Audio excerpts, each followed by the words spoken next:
ముఖ్యమంత్రి కేసీఆర్ మరి కాసేపట్లో ప్రముఖ పుణ్యక్షేత్రం యాదాద్రికి చేరుకోనున్నారు. అక్కడ జరుగుతున్న పనుల్ని పరిశీలించి అనంతరం తగు సలహాలు సూచనలు అధికారులకు ఇవ్వబోతున్నారు. పూర్తి సమాచారాన్ని యాదాద్రి నుంచి మా ప్రతినిధి రాము అందిస్తారు.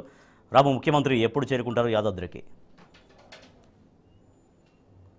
రాజేష్, మరికొద్దిసేపట్లో సీఎం కేసీఆర్ కొండపైకి చేరుకోనున్నారు. కొండ పక్కన ఉన్నటువంటి వడాయిగూడెం దగ్గర హెలిప్యాడ్ ఏర్పాటు చేశారు. అక్కడ హెలికాప్టర్లో అక్కడ దిగిన తర్వాత ప్రత్యేక కాన్వాయ్ ద్వారా కొండపైకి చేరుకొని ప్రస్తుతం మనం చూస్తున్నటువంటి బాలాలయంలో ప్రత్యేక పూజలు చేసిన అనంతరం నిర్మిస్తున్నటువంటి ఆలయ పునర్నిర్మాణ పనులు అన్నింటినీ కూడా అణువణువు పరిశీలిస్తారు. ఇక్కడ ఉన్నటువంటి అధికారులతో కూడా ఎప్పటికప్పుడు కూడా మాట్లాడి పర్యవేక్షణ చేయబోతున్నారు. దీంతోపాటు మొత్తం యాదాద్రి ప్రాజెక్టుకు సంబంధించిన డీటెయిల్స్గా కూలంకుషంగా ఈరోజు మొత్తం కూడా చర్చించడానికి ఈరోజు సీఎం కేసీఆర్ వస్తున్న నేపథ్యంలో అన్ని శాఖల అధికారులు, టెంపుల్ డెవలప్మెంట్ సంబంధించిన అథారిటీ అధికారులు కూడా పూర్తి స్థాయిలో సంసిద్ధంగా ఉన్నారు. అన్ని శాఖల అధికారులు కూడా ఇప్పటికే రప్పించడం జరిగింది.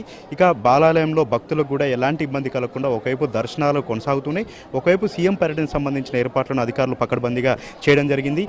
మరొక అర్ధగంట సమయంలో ఇక్కడికి చేరుకున్న తర్వాత బాలాలయంలో ప్రత్యేక పూజలు చేసిన అనంతరం ఇక్కడ కట్టడాలను పరిశీలించిన తర్వాత టూరిజం హోటల్ ఏదైతే ఉందో హరిత హోటల్లో సీఎం కేసీఆర్ గారు అన్ని శాఖల అధికారులతో, వైటీడీఏ సంబంధించిన అధికారులతో కూలంకషంగా చర్చించబోతున్నారు. ప్రధానంగా 250 ఎకరాల్లో టెంపుల్ సిటీ నిర్మాణం జరుగుతుంది. దానికి సంబంధించిన లేఅవుట్ అంతా కూడా, ఇన్ఫ్రా అంతా కూడా కంప్లీట్ అయిన నేపథ్యంలో అక్కడ ఎలాంటి నిర్మాణాలు చేపట్టాలి, ఏ డిజైన్లో చేపట్టాలి, దాతలు వచ్చినట్లయితే వాళ్ళకి ఏ విధంగా బాధ్యతలు ఒప్పజెప్పాలనే అంశంపైన ఇలా కీలకంగా ఒక పాలసీ నిర్ణయం జరుగుతుందని కూడా సంబంధించిన అధికారులు, కార్యనిర్వాహక అధికారులు కూడా మనతో చెప్తున్నారు. దాతలు కొద్దిమంది కూడా వచ్చారు. వాళ్ళని కూడా సీఎం కేసీఆర్తో భేటీ కావడానికి అనుమతి ఇవ్వడం జరిగింది. దీంతోపాటు యాదాద్రి బస్టాండ్ కింద ఉన్నటువంటి షాపులు ఏదైతే ఉందో ఆ రోడ్డు విస్తరణకు సంబంధించినటువంటి సమస్య కూడా ఉంది. ఆ సమస్య పైన కూడా ఇక్కడ ఉన్నటువంటి షాపుల అధికారులతో, యజమానులతో ఈరోజు సీఎం కేసీఆర్ గారితో మాట్లాడి ఫైనల్గా వాళ్ళకి ఎంత నష్టపరిహారం చెల్లించాలి, ఇంకా రోడ్డును ఎంత వెడల్పు చేయాలనే అంశంపైన కూడా ఈరోజు మాట్లాడబోతూ ఉన్నారు.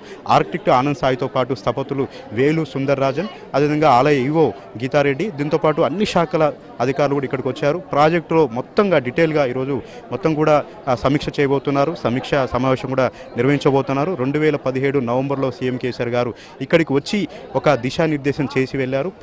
దాదాపు 14 నెలల తర్వాత సీఎం కేసీఆర్ మళ్ళీ వస్తుండడంతో ఇప్పటివరకు జరిగినటువంటి ఆలయ అభివృద్ధి పనుల గురించి మొత్తంగా పవర్ పాయింట్ ప్రజెంటేషన్ కూడా ఇవ్వబోతూ ఉన్నారు.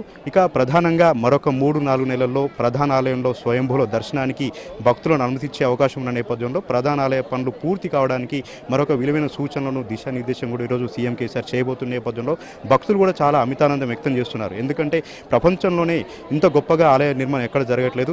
భక్తులైతే 1000 కళతో ఎదురు చూస్తూ ఉన్నారు. ఈ కట్టడాలను చూడడానికి, ఇంత అద్భుతమైన నిర్మాణంలో ఉన్నటువంటి స్వయంభూలను దర్శించుకోవడానికి 1000 కళతో ఎదురు చూస్తున్న నేపథ్యంలో వాళ్ళకు శుభవార్త కూడా ఈరోజు రాబోతుందన్న వార్తలు మనకు వస్తూ ఉన్నాయి. ఎందుకంటే ఒక కట్ ఆఫ్ డేట్ పెట్టి అక్కడే ఆ రోజులో స్వయంభూల దర్శనానికి భక్తులను అనుమతిస్తామన్న ఒక ప్రకటన కూడా రాబోతున్న నేపథ్యంలో వస్తుందన్న నేపథ్యంలో భక్తులైతే అమితానందాన్ని వ్యక్తం చేస్తున్నారు. ఇక దేశంలో ఎప్పుడైనా ఎక్కడైనా ఎవరైనా ఆలయాలు కట్టాలనుకుంటే ఒక డాక్యుమెంట్ లాగా, ఒక మోడల్గా యాదాద్రి ఆలయాన్ని తీర్చిదిద్దుతున్న నేపథ్యంలో అశేష భక్తజనం అంతా కూడా చాలా సంతోషపడుతున్నారు. ఇదొక పుణ్యకార్యంగా భావిస్తూ ఉన్నారు.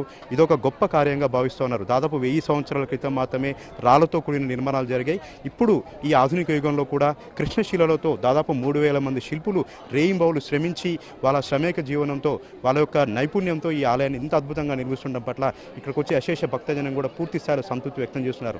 మొత్తం మీద సీఎం కేసీఆర్ పర్యటన సందర్భంగా అధికారులు, వైటీడీఏ సంబంధించిన అధికారులు కూడా పూర్తి స్థాయిలో సన్నద్ధంగా ఉన్నారు. ఈ ప్రాజెక్టు యాదాద్రికి సంబంధించిన పూర్తి అంశాలు కూలంకషంగా చర్చించి ఒక విలువైనటువంటి నిర్ణయాలు, విలువైనటువంటి సూచనలు కూడా ఈరోజు ఇవ్వబోతున్న నేపథ్యంలో అంతా కూడా ఆసక్తిగా ఎదురు చూస్తున్నారు. పర్యటనకు సంబంధించి పోలీసులు కూడా అన్ని రకాలుగా ఏర్పాట్లు పూర్తి చేయడం జరిగింది. ఓటు